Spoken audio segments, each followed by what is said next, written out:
Good day, everyone. Welcome to the Inverted Orthodoxy podcast. I am Blake, along with Doug. Kyle's behind the cameras, but I think he's going to join us in front of the cameras. And we're here to answer your questions. We like doing this every week. We take you through the twists and turns and of our faith, and we got lots of answers to your questions. Sometimes we rabbit trail and all the rest, but we have a lot of fun. So here and excited to do that. We have AER this week, so we're going to start with that. Time for accusations, explanations, and recantations.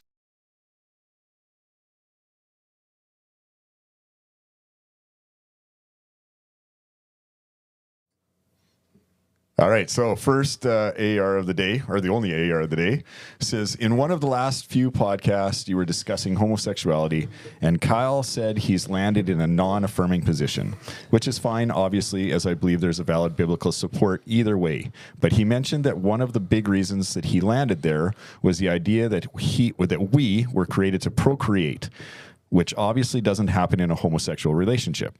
However, I would like to hear more about that, as if that is one of the reasons for landing in a non-affirmative position. Wouldn't that also mean that he'd be opposed to heterosexual relationships in which those choose not to or can't have children? Or does it make it wrong if people end up in a relationship in which they are unable to have children? Would that mean they've picked the wrong partner since God made us for procreation? That seat getting warm, Kyle? No, I love the question. It's a very reasonable response to such a statement. I will also first just take, not an issue necessarily, but note, there are very few things I'll claim I've landed in. I currently sit in, maybe better. I continue to study and read everything and try to hold as much as I can with a loose hand. And especially this conversation is one I feel there's regular movement on, because of what I've been able to study and tap into around it. To make sure it's not at all looking as though I'm strawmanning my argument, I want to even add further strength to everything that you're saying. First is that James Brownson, I've mentioned his book, Bible, Gender, and Sexuality a number of times. He deals with this directly, showing that there is much support for the call for Adam and Eve that were supposed to be there, was more one about kinship than it was about procreation, as he pulls some of the language through the rest of the Old Testament to point and correlate alongside that. So, sorry, I just want to make sure I heard that right. So he argues for kinship rather than procreation. They're becoming one idea there. Yeah. He draws to something that is important, and it's language that's shared later on with friendships, deep friendships, and covenant relationships, and those kind of things. So procreation ends up being a byproduct of that specific expression of it, but the call for Adam and Eve is to become one, which is a call for kinship more than it is for procreation. Okay. So I understand there are many arguments here opposed to that, and I recognize those as having much weight. And that's why I don't sit loosely in this conversation or lightly in the position that I do. For me, and again, this is the one spot that Brownson didn't seem to wrestle too much with, though he just addressed half of it, not the full half. The two Hebrew words that get brought together for the like opposite partner that Adam is given in Eve, there's a same but difference that is found there. And that is the part for me that is the call to sexual difference that is supposed to be found within marriage. And that really is the definition we're talking about. What is the definition of marriage? And for me, founded in Genesis 2, that is a part of it. Then in the sexual difference that is given in a perfect, unadulterated, sin-affected world, that would have landed, I think, in procreation in all those instances. So where we fail to have procreation, that is a result of something of the brokenness that all of us experience. And you can hear my voice right now, sickness, all the way up to greater things like illnesses that take life, all of those ways in which our bodies are not functioning to their fullest extent, I believe, are the effects of sinfulness. And so when a couple finds out that they were not able to have kids, I would not necessarily argue that that is God's intention, but instead the result of the brokenness we live in. And to be honest, I see that more and more as valid when I meet couples who so deeply long for that, and the grief that that brings. I could easily attest that is not of God, of the weight that way puts on people, that there's much suffering and sorrow in that loss, even if it's one that was never felt and known on its own. The loss to be unable to is one that carries great shame and sorrow and heaviness of how things ought to be and aren't. So that's one thing. To choose to not, again, that's a different conversation that I will wade into very lightly, very loosely. And because my theology is not robustly defined here.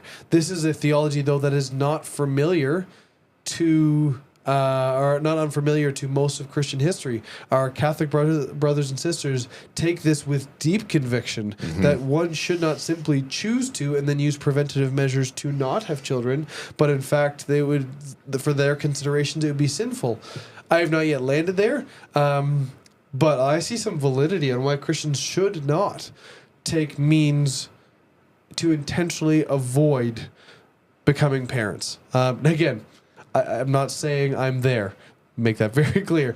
Because I would feel hypocritical. Ali and I have said 3's a lot of kids. I think we should be done at 3. So I very much recognize that. But I'm just trying to bring in that there is Christian views and support of not making such a decision. With that said, to again strengthen your side of things, just to show as much nuance. The questioner is asking of this. Okay. There is much recording in the early church. I have a book behind the screen over here on early church and sexuality and marriage, where they are really just citing a bunch of early church writings. Probably 40-50% of them, of the ones that they cite within that book, were opposed to Christians getting married because the call to multiply was now one of spreading the faith, not one of multiplication through childbearing. And so there is Christian support for the idea and space to be able to say, no, if we're going to have kids, it's through spiritual means, not through these ones. And so that would validate that whole idea, and therefore take the call for procreation out of the marriage call, supporting the openness towards gay marriage within the church. So I say all that to show the water is very muddy. Like, I don't sit where I do with confidence as though I'm 100% on the non-affirming side of things. There is much to be studied. And so I shared very intentionally saying this is where I land, making space for realizing of all the things I've carried and read through and learned and prayed through. Currently I sit in this spot about 54 53% non-affirming, is how I've joked with Brock, a good friend of mine who we've had these wrestles with. There's much importance in realizing how much nuance there is in this, but especially because I pastor and because my views will ultimately bring other people along with me, I do tread this one very carefully. So I won't break Christian brotherhood and unity over this matter, because I see there is much weight to both sides of the theological spectrum on it. But I currently sit in this position carefully and heavily because of the call for the like but opposite partner found in Genesis 2 that is not bound into any of the other 6 verses about homosexuality within our Bibles. So I'll stop there. So I will just say that when you shared a couple weeks ago, what I heard was in the context of 150 other conversations that you and I have had on this topic, because you and I have talked about everything 150 times, it feels like. Totally. And so I can't remember the details, but I know that you land in the position you land in more because of the oneness than the procreation. So I just want to echo what you said there. If it didn't come across that way, that is where your position is, and that is the foundation for your position. It is that helper against that is that the spouses are called to be to each other, Right.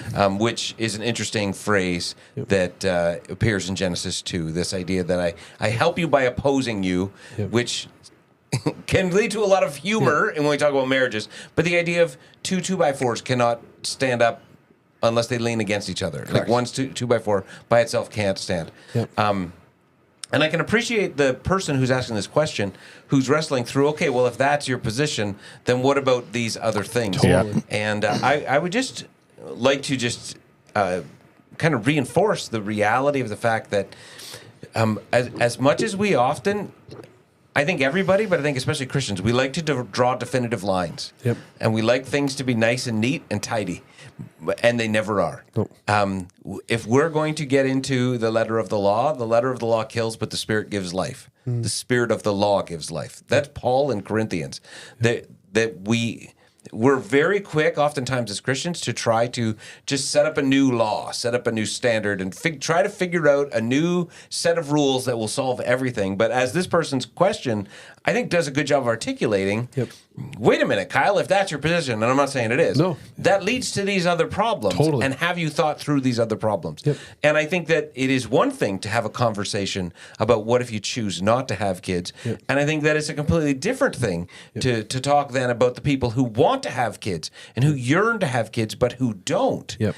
And if somebody said to a couple that was unable to conceive, who wanted so desperately to conceive that one of the two of them had picked the wrong partner. And I'm not saying that's what this person who's asking this question is asking. No, but or there's implying. They're just Taking the extremes of the that side could of the happen. argument. yeah, I think they're thinking through the possible consequences of that position. Totally. So I want to just say I'm not putting this person in that camp. No. But I think if someone said those words to a couple who is wanting so desperately to have kids and unable to, that would be horrific. And that would be such a, like, in all things, our desire should be to come to understand the heart and mind of God as clearly and perfectly revealed in Jesus Christ. And Scripture helps us in that end.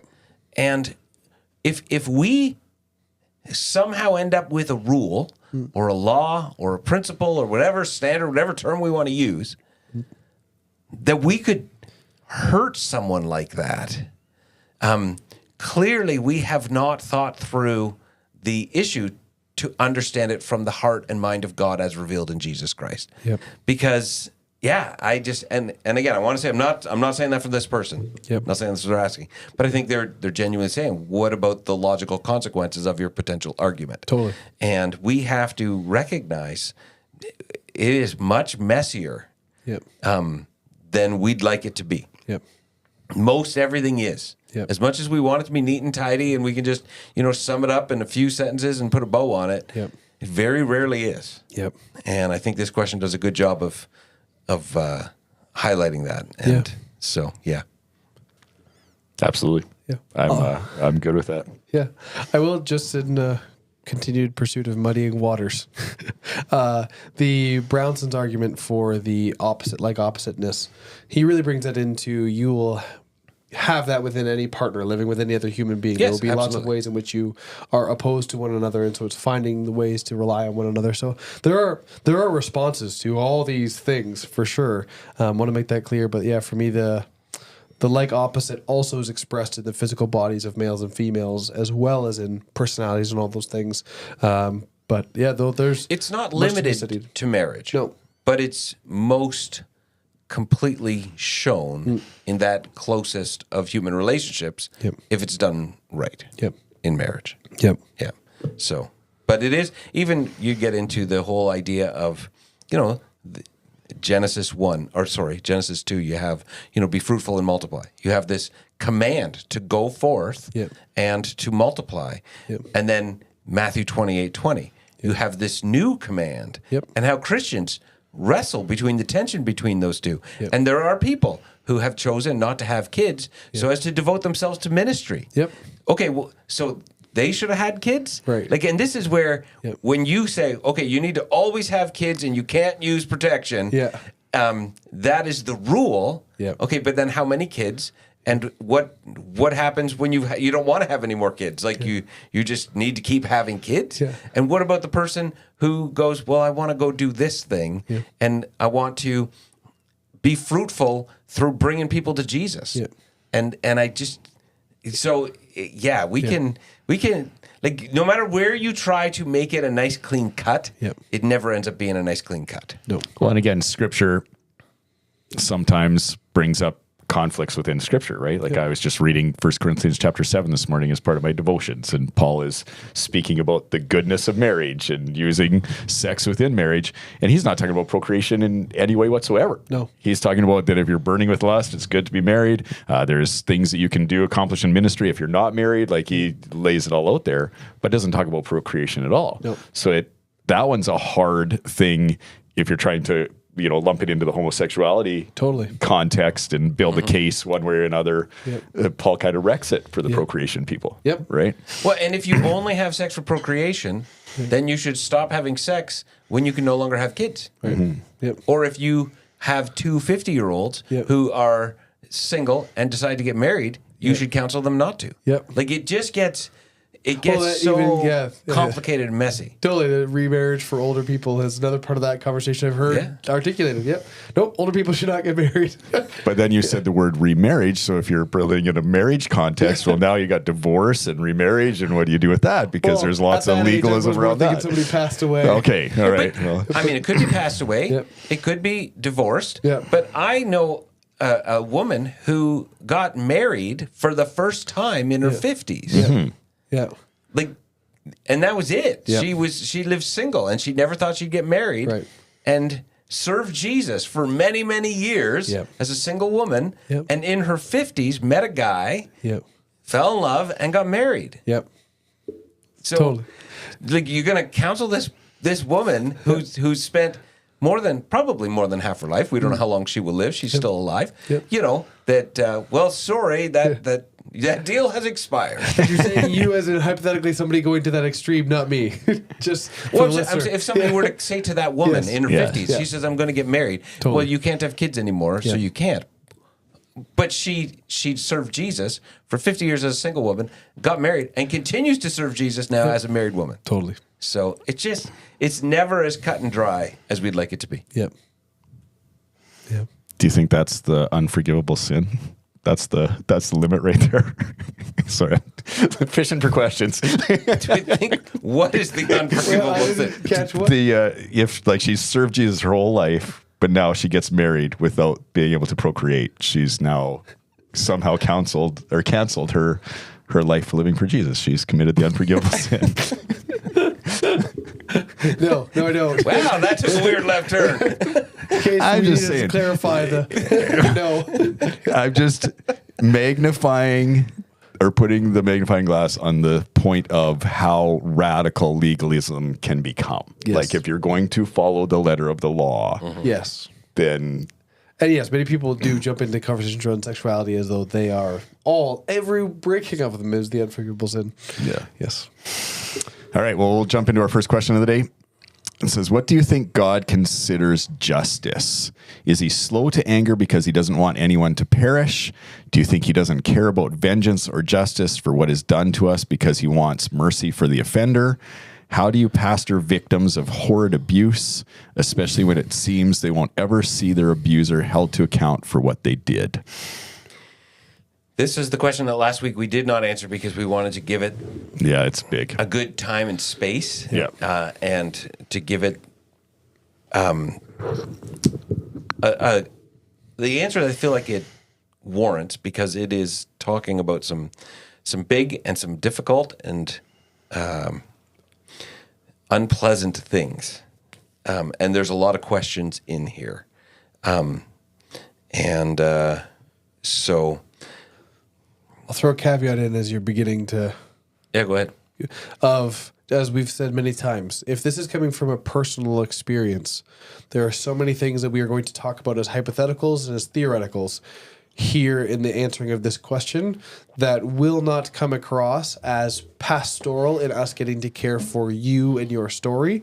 So if this is something that you have experienced, or even know somebody who has, and we can talk about this in theory, we are not talking about this on where the rubber meets the road in your life to any near degree that we could, where we'll be able to get to pastor you. That's the thing that we do with the other 39 hours of our work week is pastor. And so if this is you, please don't hesitate to reach out to have these conversations specific to where you are at, that we would consider it a great joy and privilege to walk alongside this stuff with you as we then just talk about this theoretically. Yeah. And so, having said that, let's begin with how do you pastor victims of horrid abuse? Well, there's a few things that I'd like to say. That number one is there's a difference between pastoring and counseling. Mm-hmm. And I think we all recognize that we're not counselors. Mm-hmm. And I have always been quick to encourage people to go find a counselor, and I've recommended some good Christian counselors, and I know some, and there are times where people need help that is different than pastoring. And we're currently reading Eugene Peterson's book, The Pastor, in our staff meeting and reading some of it. And he talks about, him at one point being invited into working with on Tuesdays some of the patients in the mental health unit at a hospital near him, and how he came to see the difference between counseling and pastoring. Yep. And so I recognize, and I always have, that I want to acknowledge, we are not counselors. Yep. And so as a pastor, what do? I sit with that person. I empathize. I try to be an incarnation of Jesus in that place, in their grief, in their pain, in their suffering. I try to be a physical representation of the ever-present Jesus who sometimes we can't see. Yep. And that means active listening. That means praying with them. That means encouraging them. That means trying to listen in the midst of them telling their story to whatever the Holy Spirit is trying to say, if there's something that I can say, but I'm very slow to speak, and I try to avoid every cliche that there is. Yeah. Because there's often some truth, or even maybe a lot of truth in every cliche. Yep. But the problem is, once it becomes a cliche, it sounds like a cliche. Yep. And so to try to express anything that that I feel like needs to be expressed in a way that would allow that person to hear it as though it were not a cliche, if it potentially could be. But in the midst of all of that, not feeling the need to have answers, because oftentimes there isn't. And I think one of the greatest injustices we can do for people is give the people who are wrestling through the deep questions of the situations that they've been in and the things that they have experienced pat answers. Yep. Because those pat answers are a tremendous disservice to the reality of what they have gone through. Yep. And when we just give pat answers, I think two things. Number one, we minimize the reality of what they've endured. Yep. And number two, we have the potential to short circuit what can only be accomplished through them enduring in prayer. Yep. I'll start there. You want to jump in? Yeah, I think answering that part of the question is good, because it is different than the theological part of the question at the top, which deals with God's justice. When we're dealing with victims, we want them to be redeemed, right? Like, we're hoping that out of a horrific situation, and I do believe that God redeems things, right? Yep. So, it would be a process through pastoring. You don't start here. You don't tell them, hey, you need to forgive him and be redeemed, right?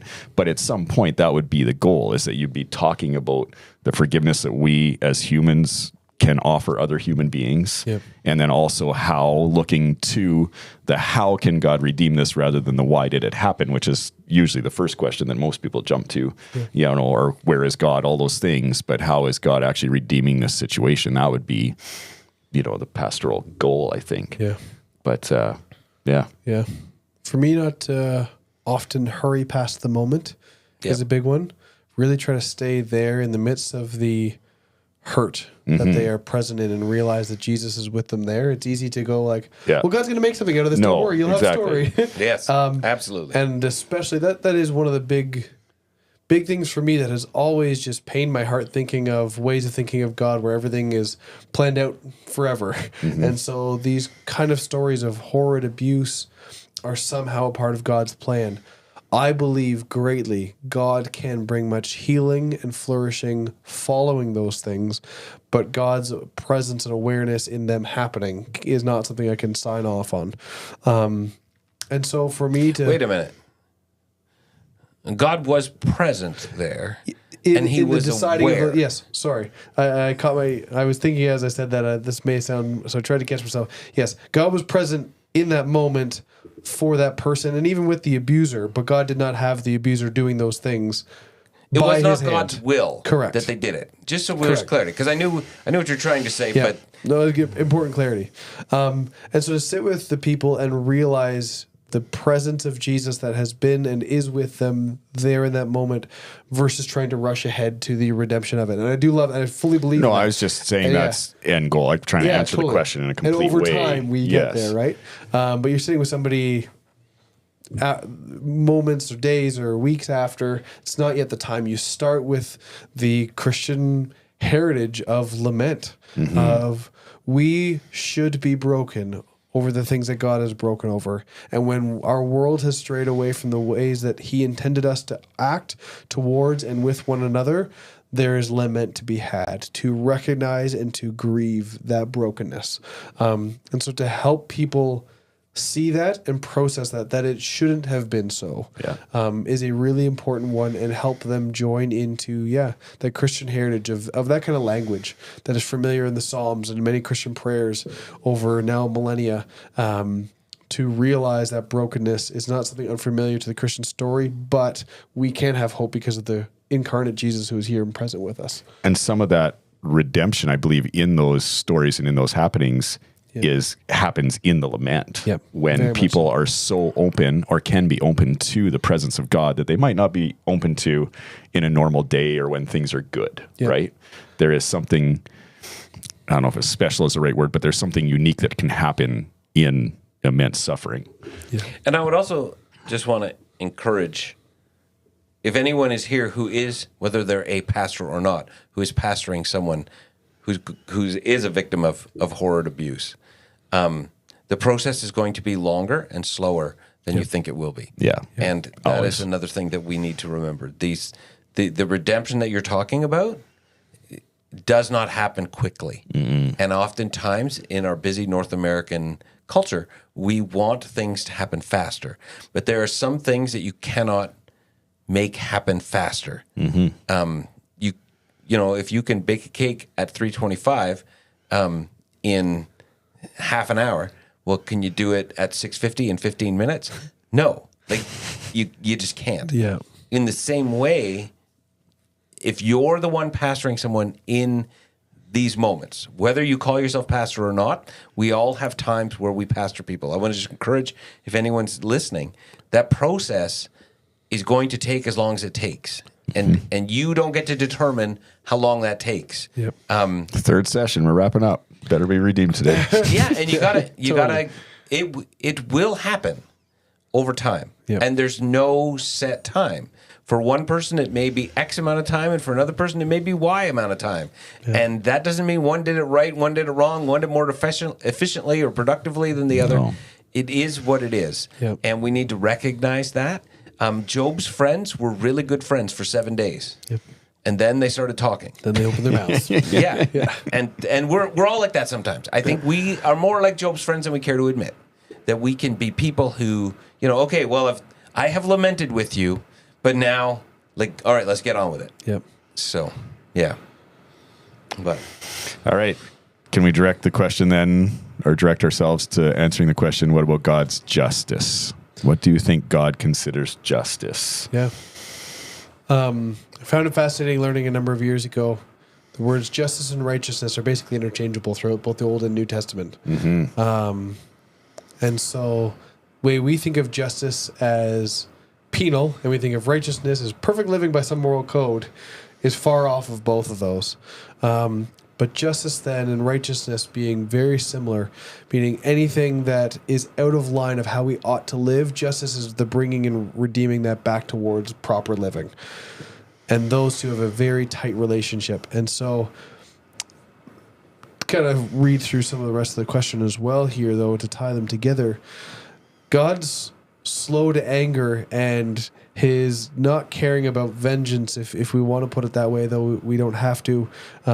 We can express that in some other language you'll hear in a bit. God wants to bring change to the people, including myself, who are offenders, not just punishment. I think there is room for that in some theologies and even in my own view, that there will be, in some ways, pain to be felt of the injustices that we have participated in, but not in a punitive sense of just getting God's pound of flesh. But the distance by which it takes us to get back to right living, there would be pain because of the things we hold on to. One of the analogies I heard for Orthodox thinker of hell would be, imagine you spend your whole life building your house of your life. And however much you accumulate on that house, it's like at death, that house is collapsed on top of you, and hell is the process of God pulling you through the rubble of what you have made your life to be. And so if we hold on too little, there's little to be brought through. And if we have made our life of so many things, of our own accomplishments and whatnot, there's much to be pulled through. And though I need time definitely to process that in greater length, what is my life and how I have been unjust and how I've been unrighteous, there is a great pain that will come with me being realigned with that. In the same way a broken bone gets, there's pain to reset it, or surgery that is needed to correct ailments within the human body. But that pain is for a purpose of redemption. And because, same thing, you can't cook cake half the time, twice as fast. I think that's where God's patience comes from, because he wants a redeemed and a healed humanity. And that is so frustrating for those of us on the side of abuse. But our hope, to then go to the end of the question, especially when it seems that they won't ever see their abuser held to account for what they did, our great hope is that in the end, when all is made right, it will have been Jesus' justice and transformation, and healing will be all accomplished, even if we don't see that in our day. It's not that God will not take care of it, but it'll be in his timing and in his way, which is redemptive, not punitive. Mm-hmm. Yeah, I think of God's justice. The simple definition that I heard at some point was making things right. Mm-hmm.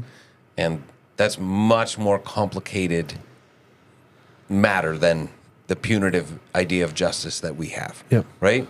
The punitive idea of justice we have is you did something wrong, you did the crime, now you do the time. Yep. And that's it. And I can speak to that. Like I think of this so much. I referee hockey a lot, and a player Kyle hurts player Doug. Wow. What's your deal, Kyle? In like a vicious or even accidental, but I'll use the purposeful way. He whacks Doug. Doug is laying on the ice, hurt. Yeah. The whole players on the ice, coaches on the benches, fans in the stands, parents of these players, whoever. Yep. Their expectation of what should happen, and they will be very angry if it doesn't, is that the referee takes Kyle and penalizes him. Yep. You should get whatever the penalty for that injustice is. Yeah. Meanwhile, Doug is laying on the ice hurting. No matter what penalty I give to Kyle, does nothing to help Doug at all. But everyone in the building knows that you should get a penalty. Yep. And I just sometimes laugh to myself as I'm handing out the penalty. Or You're actually, as bad as Kyle. I'm still bleeding out on the ice, or dude. yes, laugh at the, I don't know if that's irony or what it is. I laugh at the situation, but then often feel for the time. I've had coaches that are supposed to be helping you, Doug, as you're laying on the ice crying, screaming at me to make sure I get the penalty right. Yep. And I'm like, how about you just help the kid who's crying on the ice, right? Totally. I'm like, the penalty is like it does nothing. Yeah. But right. But in your analogy, and this is part of the complexity, everybody in that building also has a different idea of justice. Because my coach wants to see that guy in Ejected the from the penalty game. box for or suspended for 6 games. Yes. Yeah. Kyle's coach, a 10-minute misconduct is fine. Yeah. Right. Right? And so It's not totally only, true. yes, everybody wants justice, Yep. but everybody's idea of justice is different based on allegiances and relationship. And Kyle's teammates who know him know that, he's had the worst week of his life and there's terrible things and he snapped for a moment, but that he's also, in other ways, just this really good guy. And so they're like, well, we need to have justice, but we should also have some mercy on him as well. Yeah. And so it's very messy and complicated in that tiny little example that we isolate down to, if you're talking like, minor league hockey, 50 people in an arena. Yeah. Multiply that by billions of people. And you see the complexity of what God is trying to do in the making right of all things. Yeah. Well, the percentage of abusers that have been abused, and again, not to make light of it, but it's massive. And so, if you could make right the abuser on that other abuser, then maybe we wouldn't have another one. And so, the chain that has to be undone is what we call sin, right? And that is the ecosystem we live within. That is just so weighty and heavy. The analogy I used on the weekend of the bridge of us responding back and forth to this, like that is God's. Even I think Jesus warning in those who live by the sword will die by the sword.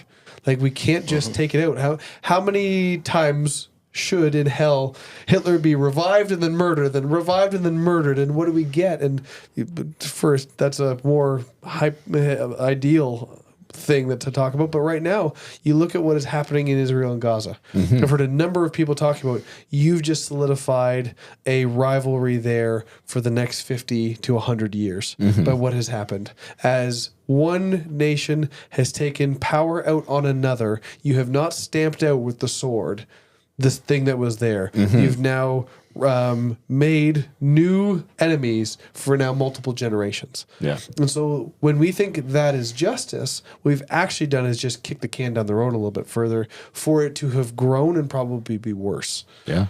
Yeah. And I want to just, you're not in any way minimizing abuse or minimizing the abuser. You're just acknowledging the reality of the fact that the abuser has often been abused. Totally. And for me, this really came to light a number of years ago when we were going through, it's called pre-service training before we could adopt. You had to go for a weekend of training. And so they're introducing you to how the social services system works and all that sort of stuff. And they're also just talking to you about the reality of things that hopefully most of us never have to deal with, but unfortunately far too many of us do. Yep. And so they said, we're going to give you a couple examples. And so there's a thing called like supervised supervision, which is like a social worker is going to now monitor you and your kid. Right. There's temporary guardianship order, which is when a kid goes into foster care and the parent can hopefully like start to redeem themselves, take some steps, and then we'll reunite that family. Yeah. And then there's permanent guardianship order, which is we're going to take this child away. There's no hope of restoration. This child will hopefully be adopted by a more stable family. Right. So we're going to play in a scenario, and everybody get up and go to which section of the room you feel like you should be in. So the first scenario they paint is you have a mother who has left her child repeatedly, abandoned and neglected them, and sometimes when they're there, they're violent towards the child. And abusive towards the child. And so this child has grown up and all they've ever known is this unhealthy environment where the only parent that they know is often absent, and when they're there is not loving and caring, but in fact a danger. Everybody in the room gets up and walks over to the permanent guardianship order. They said, okay, everybody's there. Perfect. So scenario 2, you have a man who has a daughter and he horribly sexually abuses her all of her life from early age until she finally runs away at 16. Everybody gets up and walks to the side and says PGO. And they said, now, What do you do when you realize that the daughter in the second story is the mom in the first one? And all of a sudden, everybody went, oh, my word. Like, I only saw the abuser. I did not see the abusee. Right. Yeah. And that, I'm not minimizing No. anyone's story who has been abused. Yep. And I'm not justifying abuse in any way. No. I'm just trying to help us to see the reality of what God is dealing with. Yeah. And there's so much brokenness in our world. Yep. And God's desire is that things would be made right. I was literally journaling this morning, and I was thinking about what is and what is not, and what should be and what should not be. Yeah. And how, as Christians, we often spend far too much time in what is not, daydreaming, fantasizing about things, instead of living in the reality of what is. Yeah. And when we live in the reality of what is, we should look at everything that is through whether it should be or should not be. Yep. And if it should be, we should practice gratitude for those things. Yep. Which I was journaling it because I was like, I could be more grateful. So I'll throw myself under the bus first and be like, I was like, man, there's a lot of good in my life that I need to practice gratitude for. Yep. And if it should not be, then I need to work to making it so it is. Yep. And that it's not just that God is in heaven working and trying to resolve this, and we're all waiting patiently for it to happen. Yeah. But he has called us as followers of Jesus, who came and was the one who said, let me start the process of making things right, and in doing so, let me model to all who would call themselves my followers what that looks like. Yep. And that is our calling as well. Yep. I think one of the great hopes of the reality that is Christian experience the day in and day out too is where we can hope for, in these ways that sin perpetuates further sin, that we get to be a part and we have hope in breaking those chains and those continued growths. That, again, not at all tearing away from any of this, but the chain can stop with us because of who we have and because of that. And so the testimonies of people who have 5, 6, 7 generations of alcoholism, and then I found Jesus and I don't drink anymore, and what that does for my kids, and like those kind of stories are unfortunately so familiar we've almost forgotten about them, of where Jesus is really dealing with that in real ways in our world, but there's still yet much to be dealt with. And so we can, like I said, the language of lament has to become so familiar for us as Christians every time we have varied from the path of righteousness as a species. There's lament to be had of it should not have been that way. And so the church is supposed to be the beaming light of people who hope that will be different both now and continuing to grow into the future where all will be made right. And work towards making that reality, even though we know it will not happen in our lifetime in all likelihood unless Jesus returns. Yep. That we hold on to this hope that I get to be part of a story of redemption that has been going on for thousands of years. Yep. And I think we lose sight of the fact that we're meant to be small players in a large story. Instead, we want to be the main character in the small story of my life. Yep. There's a lot of complexity to God's justice. I remember, and kind of lines up with what we've been talking about. I remember speaking to a youth group one evening or whatever, and somehow I just made the statement that, I was talking about having security in your faith, like believing that you are saved and believing you're redeemed and all those good things, right? Yeah. And I said, I am ready to go home. Like if Jesus came back tonight, I would be good. Yeah. After we were done, this grade 12 girl came up to me that I knew fairly well, and she was like angry. I could tell. And I was like, oh, what did I say or whatever? And she's like, I'm not ready at all. And I was like, well, that's a weird statement because I know your story. Yeah. And she's like, my mom and dad are not saved. Like, I do not want Jesus to come tonight. Like, I want him to wait until they're saved, right? And it was just this different moment for me. I'd never thought through that perspective of, like, God's redemption for those who are not yet redeemed in whatever way, right? And then I look at, seemingly Old Testament stories where God has, as this person writing the question, I think, observes, has been, merciful to generations and generations, and then all of a sudden, the flood happens, or he's merciful to generations, and then all of a sudden there's some sort of genocide in, the time of the judges and the kings, right? Yep. And how come he picked that moment? Like, who didn't make it, right? Like, he was merciful to the people before. You can think through these lines of thinking, right? Yep. Like, I'm just muddying the waters again, as you said in the last question, Yep. that when we think about God and his plan or how he's redeeming this world, even the thought of Christ coming back has a final chapter to it that goes, well, how come people 100 years ago got to live their whole life, but if Jesus came back today, we didn't, right? Like, so I think to me, that's where God's God. I don't know the answer to those questions. I'm like, I don't know. Yep. Yeah. All right. Should we jump into one more? Do we have time? What to do you jump think into it one more? is time-wise? I don't know. I'm not seeing any of these that are short. I was kind of thinking the same thing.